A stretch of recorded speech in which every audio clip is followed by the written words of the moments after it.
A very good morning, students. In today's class, we are going to discuss central difference interpolation formula. Last lectures में हमने discuss करा था Newton's forward interpolation formula and Newton's backward interpolation formula, जिसमें हम क्या करते थे? We used to find the value of function corresponding to that value of x which lies either in the beginning of the table or near the end of the table. मतलब function की value हमें find out करनी होती थी corresponding to the value of X. वो जो X है या तो बिगनिंग ऑफ द टेबल के नियर लाई करेगा या फिर near the end of the table lie करेगा. बट हमारे पास कुछ ऐसे क्वेश्चंस भी थे जिसमें हमें फंक्शन वैल्यू फाइंड आउट करनी थी और जो वैल्यू ऑफ एक्स थी, जिस वैल्यू के कॉरस्पॉन्डिंगली हमने फंक्शन की वैल्यू फाइंड आउट करनी थी, वो सेंटर में लाई कर रही थी. तो उसमें आप न्यूटन्स फॉरवर्ड इंटरपोलेशन फॉर्मूला भी लगा सकते थे, न्यूटन्स बैकवर्ड इंटरपोलेशन फॉर्मूला भी लगा सकते थे. बट उन केसेस में क्या होता है, जो रिजल्ट आता है और उससे जो आंसर आता है, उस आंसर में और जो एक्चुअल आंसर में जो एरर होता है वो ज़्यादा होता है. तो इसलिए हम यूज़ करते हैं सेंट्रल डिफरेंस इंटरपोलेशन फॉर्मूला. इसमें हम 4 मेथड्स डिस्कस करेंगे. First is Gauss forward interpolation formula. Next is Gauss backward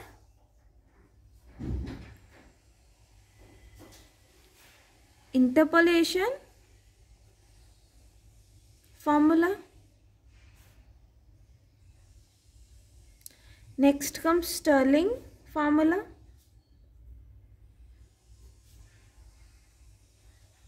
And the last method in this chapter is Bessel's formula.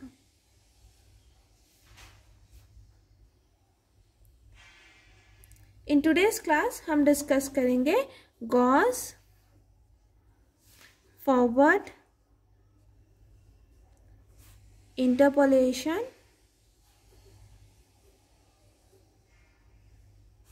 Formula.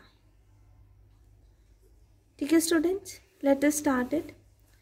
According to Newton's formula for forward interpolation,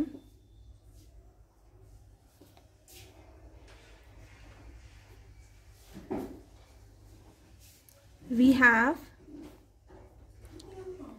f of x is equals to f of x naught plus u, forward difference of f of x naught plus u minus 1 divided by 2 factorial del square f of x naught u minus 1 u minus 2 divided by 3 factorial third order forward difference of f of x naught and so on. Is it right student? This can further be written as yx is equals to y naught plus u del y naught. ठीक है, इसको हम u1 ले लेते हैं. This term be considered as u1. Next this be considered as u2 del square y naught plus u3 del cube y naught and so on, where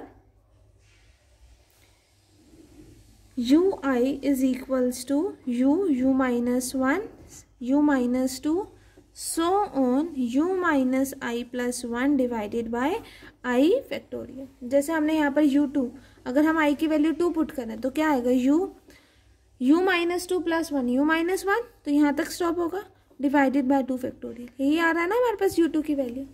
is it right student? This is also known as, which is also known as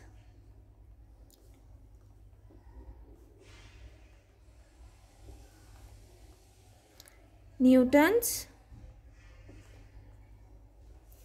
advancing formula. Is it right student?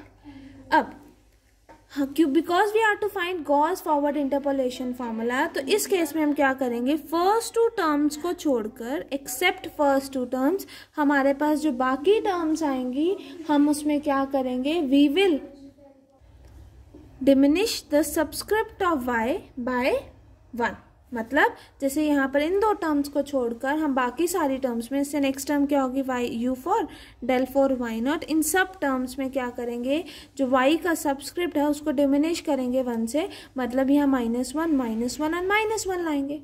ठीक है, तो यहाँ del square y -1 del cube y -1 इस form में आना चाहिए। तो मतलब I will be using the formula, by using the formula del n plus 1 y minus 1 की वैल्यू क्या होती है, nth order difference del y minus 1, तो क्या होगा nth order forward difference, incremented value -1 + 1 not, ठीक है, minus that value. Is it right? यही होता है ना forward difference of f of x is f of x plus h minus of f of x। Is it right students? ठीक है, उसके बाद क्या आएगा हमारे पास del n y not minus del n y -1। मुझे वैल्यू किसकी सब्सटीट्यूट करनी है, I have to find the value of del square y not, sorry हाँ del cube y not del 4 y not, so that जो ये y not वाली values हम इनकी वैल्यू सब्सटीट्यूट करेंगे तो जो इसकी y का सबस्क्रिप्ट है वो डिमिनिश हो जाएगा बाय 1 से। तो यहाँ पर हम क्या करेंगे, del n y not is equals to क्या आ जाएगा, it is equals to del n plus 1 y -1 plus nth order difference y -1। तो put n is equals to 2, ठीक है, put n is equals to 3 and put n is equals to 4, ये आएगा हमारे पास। n को 2 पुट करा तो क्या आ जाएगा, del square y not is equals to del 3 y -1 plus del 2 y -1। 3 put करेंगे तो del cube y not is equals to del 4 y -1 plus del cube y -1, ठीक है। n को 4 पुट करेंगे तो क्या आ जाएगा, del 4 y not is equals to del 5 y -1 plus del 4 y -1। अब ये सारी वैल्यूज हम किस में सब्सटीट्यूट करेंगे, we will substitute this in equation 1, ठीक है। वी विल हैविंग, हमारे पास क्या आ जाएगा, we will have yx is equals to y not plus u1 del y not plus u2 del square y not होता था, del स्क्वायर y नॉट की value क्या हो गई, del cube y -1 plus del square y -1 plus u3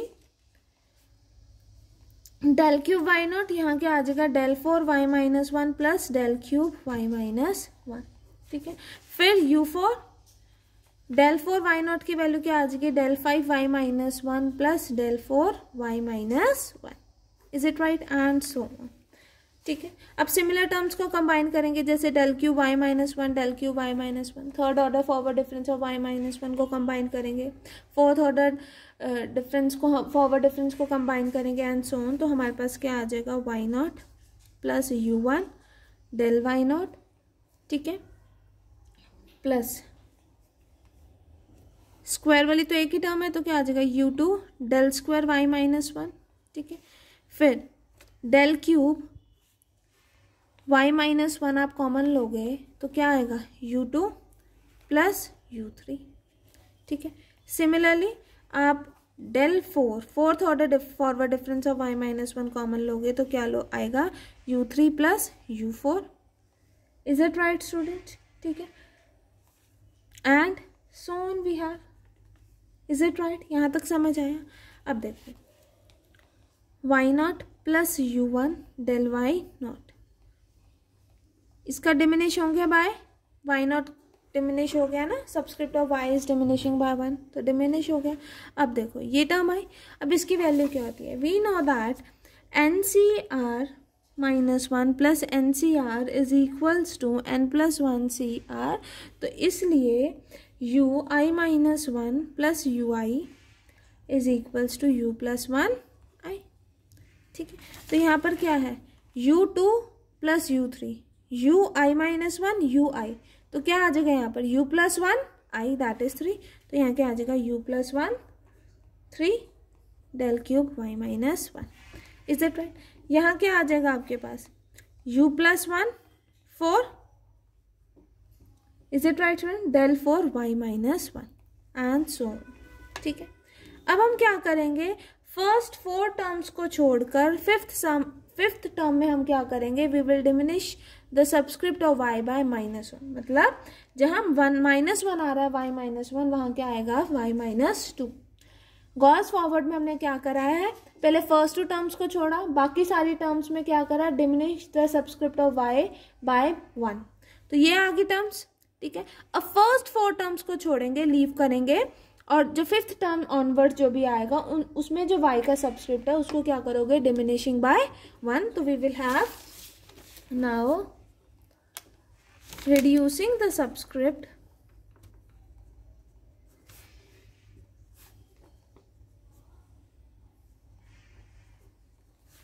of y of 5th term and onwards by 1. we have क्या आ जाएगा, अब इसमें भी same as it is del n y -1 की वैल्यू क्या होती है, del n y -2 plus del n plus 1 y -2. Obviously जैसे अभी आपने यहाँ पर ये कंसिडर करा था ना, del n y not is equal to del n plus 1 y -1 plus del n y -1. तो अब आपको y -1 वाले y की वैल्यू को डिमिनिश करना है बाय 1. तो अब y -2 आना चाहिए, तो यहाँ पर -1 कर दो, यहाँ -2 हो जाएगा, यहाँ -2 हो जाएगा. तो जनरल फॉर्म में हमारे पास ये टर्म आ जाएगी. तो किसके कॉरेस्पॉन्डिंगली करना है, n इज इक्वल टू 4 के लिए. तो put n is equal to 4, we have del 4 y -1, fourth order forward difference of y -1 is 4th order difference of y -2 plus 5th order forward difference of y -2.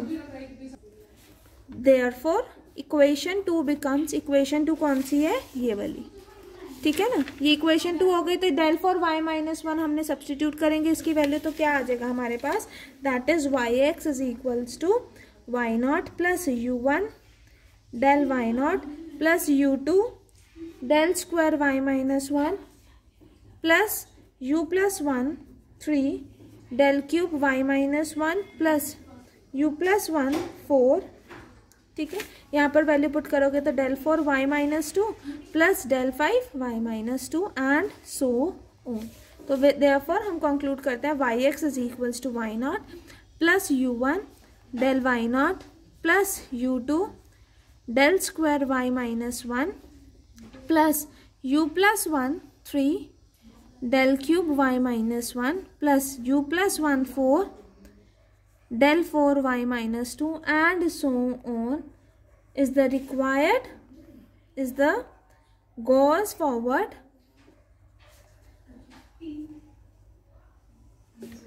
interpolation formula. Is it right students. Next class में हम discuss करेंगे Gauss backward interpolation formula. उसमें क्या होगा, the only difference is that कि यहाँ पर हम क्या कर रहे थे, पहले फर्स्ट 2 टर्म्स को लीव करा, बाकी सब टर्म्स में क्या करा, सबस्क्रिप्ट कर डिमिनिश करा y का बाय 1. ठीक है, फिर फर्स्ट 4 टर्म्स को लीव करा, मतलब पहले 2 फिर 4, फिर बाकी सारी टर्म्स ऑनवर्ड क्या करा, y के सबस्क्रिप्ट को डिमिनिश करा बाय 1. यही करा था. But Newton's Gauss backward interpolation formula में क्या करेंगे, हम पहले हम फर्स्ट टर्म को लीव करेंगे और बाकी सब टर्म्स में क्या करेंगे, सबस्क्रिप्ट को डिमिनिश करेंगे y के बाय 1. फिर फर्स्ट 3 टर्म्स को लीव करेंगे, फिर बाकी सब टर्म ऑनवर्ड्स में सबस्क्रिप्ट ऑफ y को डिमिनिश करेंगे by 1. Is it right students? Only this much for today class. Thank you class.